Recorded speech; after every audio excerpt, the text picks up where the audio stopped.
नमस्कार, आप देख रहे हैं आपकी बात न्यूज। आज 24 फरवरी 2026 विक्रम संवत 2082 फाल्गुन मास शुक्ल पक्ष की सप्तमी तिथि है। प्रस्तुत है आज का ताजा बुलेटिन। आइए नजर डालते हैं आज की प्रमुख खबरों पर। सीएम योगी आदित्यनाथ की सिंगापुर यात्रा के पहले दिन यूपी ने 6,650 करोड़ का निवेश किया हासिल। समझौतों में नोएडा के जेवर एयरपोर्ट के पास 100 एकड़ की अंतर्राष्ट्रीय थीम आधारित टाउनशिप और नोएडा ग्रेटर नोएडा क्षेत्र में 10 एकड़ का डेटा सेंटर पार्क शामिल है। कानपुर लखनऊ हाईवे के किनारे 50 एकड़ का लॉजिस्टिक पार्क भी बनाया जाएगा। प्रधानमंत्री मोदी मार्च में नोएडा इंटरनेशनल एयरपोर्ट का उद्घाटन करेंगे। उत्तर प्रदेश के मुख्यमंत्री योगी आदित्यनाथ ने घोषणा की कि प्रधानमंत्री नरेंद्र मोदी मार्च में नोएडा इंटरनेशनल एयरपोर्ट का उद्घाटन करेंगे। यह क्षेत्रीय कनेक्टिविटी को बड़ा बढ़ावा देगा और यूपी की इकोनॉमी को नई ऊंचाई देगा। ईरान में तनाव बढ़ने पर भारतीय दूतावास ने नागरिकों को देश छोड़ने की सलाह दी। ईरान में बढ़ते तनाव के बीच भारतीय दूतावास ने तेहरान में रह रहे भारतीय नागरिकों को तुरंत देश छोड़ने की सलाह दी और इमरजेंसी हेल्पलाइन नंबर्स जारी किए। झारखंड में एयर एम्बुलेंस क्रैश, 7 लोगों की मौत। रांची से दिल्ली जा रही एयर एम्बुलेंस झारखंड के चतरा जिले के जंगल में क्रैश हो गई। क्रू और मरीज समेत 7 लोगों की मौत हो गई। हादसे की जांच शुरू। बांग्लादेश में कीर्तन से लौट रही विकलांग हिंदू लड़की का हुआ अपहरण, किया गया गैंग रेप। बांग्लादेश में नई सरकार बनने के एक हफ्ते बाद ही कीर्तन से लौट रही एक 25 वर्षीय हिंदू लड़की का 3 लोगों ने अपहरण कर लिया और गैंग रेप किया। आरोपियों की पहचान रकीब, रसेल और शकील के रूप में हुई है। एक डॉक्टर ने बताया कि महिला का काफी खून बह रहा था। अब तक किसी आरोपी की गिरफ्तारी नहीं हुई है। विदेश मंत्री जयशंकर का अमेरिका दौरा। विदेश मंत्री डॉक्टर एस जयशंकर अमेरिका के 5 दिवसीय दौरे पर पहुंच चुके हैं, जहां अमेरिकी उपराष्ट्रपति जेडी वैंस और स्टेट सेक्रेटरी मार्को रूबियो से रक्षा सहयोग, व्यापार और हिंद प्रशांत रणनीति पर महत्वपूर्ण बातचीत होगी। राष्ट्रपति द्रौपदी मुर्मू आज बुल्ढाना में नेशनल आरोग्य फेयर का उद्घाटन करेंगी। राष्ट्रपति द्रौपदी मुर्मू महाराष्ट्र के बुल्ढाना में नेशनल आरोग्य फेयर 2026 का उद्घाटन करेंगी। यह स्वास्थ्य जागरूकता का बड़ा कार्यक्रम है। भारत में पहली बार जारी की काउंटर टेररिज्म पॉलिसी प्रहार।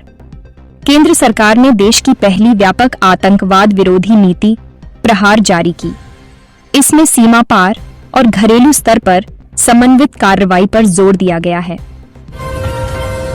तमिलनाडु में एसआईआर के बाद 74 लाख वोटर लिस्ट से हटाए गए।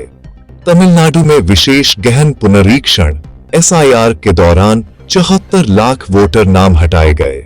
राज्य चुनाव आयोग ने इसे स्वच्छ मतदाता सूची बनाने का कदम बताया।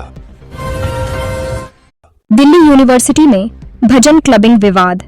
दिल्ली विश्वविद्यालय में एक सांस्कृतिक कार्यक्रम को लेकर भजन क्लबिंग विवाद खड़ा हो गया।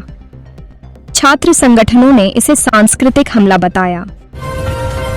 किश्तवाड़ में 3 जैश आतंकियों का एनकाउंटर, सेना ने बताया बड़ी सफलता। जम्मू कश्मीर के किश्तवाड़ में सुरक्षा बलों ने 3 जैश ए मोहम्मद आतंकियों को मार गिराया। सेना ने इसे आतंक नेटवर्क को बड़ा झटका बताया।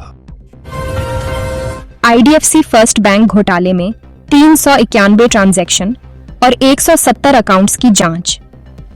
आईडीएफसी फर्स्ट बैंक के 590 करोड़ रुपए घोटाले में जांच एजेंसियां 391 संदिग्ध ट्रांजैक्शन और 170 अकाउंट्स पर फोकस कर रही हैं। आरबीआई ने इसे आइसोलेटेड केस बताया। सुप्रीम कोर्ट ने हाई कोर्ट की खतरनाक प्रैक्टिस पर फटकार लगाई। सुप्रीम कोर्ट ने हाई कोर्टों द्वारा सजा कम करके मुआवजा बढ़ाने की प्रैक्टिस को खतरनाक बताया और सजा के दिशा निर्देशों का पालन करने को कहा। एनसीईआरटी की नई क्लास 8 किताब में न्यायपालिका में भ्रष्टाचार का जिक्र। एनसीईआरटी की अपडेटेड क्लास 8 किताब में न्यायपालिका में भ्रष्टाचार और केस बैकलॉग को प्रमुख चुनौतियां बताया गया है। एंथ्रोपिक ने चीनी एआई लैब्स पर क्लॉड मॉडल चोरी का आरोप लगाया। एंथ्रोपिक ने डीप सीक और मूनशॉट एआई समेत चीनी लैब्स पर क्लॉड मॉडल डिस्टिल करने का आरोप लगाया। एलन मस्क ने इसे गिल्टी बताया। बिहार में मानसिक स्वास्थ्य सुविधाओं पर पटना हाईकोर्ट ने चिंता जताई। पटना हाईकोर्ट ने बिहार में मानसिक स्वास्थ्य सुविधाओं की कमी पर चिंता जताई और सरकार से जवाब मांगा। हरियाणा के मुख्यमंत्री नायब सैनी ने 590 करोड़ रुपए घोटाले पर आश्वासन दिया। हरियाणा के मुख्यमंत्री नायब सैनी ने आईडीएफसी फर्स्ट बैंक घोटाले से जुड़े 590 करोड़ रुपए मामले पर सख्त कार्रवाई का आश्वासन दिया। फ्रांस ने भारतीय छात्रों के लिए वीजा प्रक्रिया आसान करने की घोषणा की। फ्रांस के राष्ट्रपति ने AIIMS में कहा कि 2030 तक भारतीय छात्रों की संख्या 3 गुना करने के लिए वीजा और कोर्स प्रक्रिया आसान की जाएगी। आंध्र प्रदेश में दूध में मिलावट से कई लोग बीमार। आंध्र प्रदेश में दूध में मिलावट के मामले सामने आए।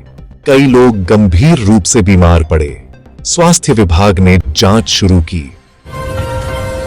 झारखंड का रिकॉर्ड बजट। आज झारखंड विधानसभा में आज दोपहर 2 बजे वित्त मंत्री ने 1,62,000 करोड़ रुपए का ऐतिहासिक बजट पेश किया, जिसमें महिला किसानों के लिए विशेष सब्सिडी, 5 लाख नई सरकारी नौकरियां और आदिवासी क्षेत्रों के विकास के लिए अभूतपूर्व प्रावधान किए गए हैं। लखनऊ में डबल डेकर बस पलटने से 7 लोगों की हुई मौत। ड्राइवर को आई थी झपकी। लखनऊ यूपी में सोमवार को पूर्वांचल एक्सप्रेसवे टोल प्लाजा पर बिहार जा रही डबल डेकर बस पलट गई। हिंदुस्तान के अनुसार हादसे में 7 लोगों की मौत हो गई, जबकि कई लोग घायल हो गए, जिन्हें अस्पताल में भर्ती करवाया गया है। बताया जा रहा है कि ड्राइवर को झपकी आने से बस अनियंत्रित हो गई और हादसा हो गया। संसदीय पैनल ने पीएम मोदी के इजरायल दौरे के समय पर सवाल उठाए। विदेश मामलों की स्थायी समिति ने क्षेत्रीय तनाव और पश्चिम एशिया में अमेरिकी सैन्य तैनाती के बीच पीएम मोदी के 25 फरवरी इजरायल दौरे के समय पर सवाल उठाए हैं।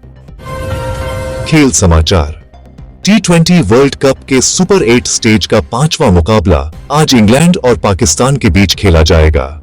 मैच कैंडी के पल्लेकेले इंटरनेशनल क्रिकेट स्टेडियम में शाम 7 बजे से शुरू होगा, जबकि मैच का टॉस 6:30 बजे होगा। अब मौसम की जानकारी। भारतीय मौसम विज्ञान विभाग IMD के अनुसार आज 24 फरवरी 2026 को भारत के विभिन्न हिस्सों में मौसम का मिला-जुला असर देखने को मिल रहा है। एक तरफ उत्तर भारत में गर्मी बढ़ रही है, वहीं कई राज्यों में बारिश का अलर्ट जारी किया गया है। दक्षिण और पूर्वी भारत के लगभग 12 राज्यों में बारिश और गरज के साथ बिजली गिरने की संभावना है।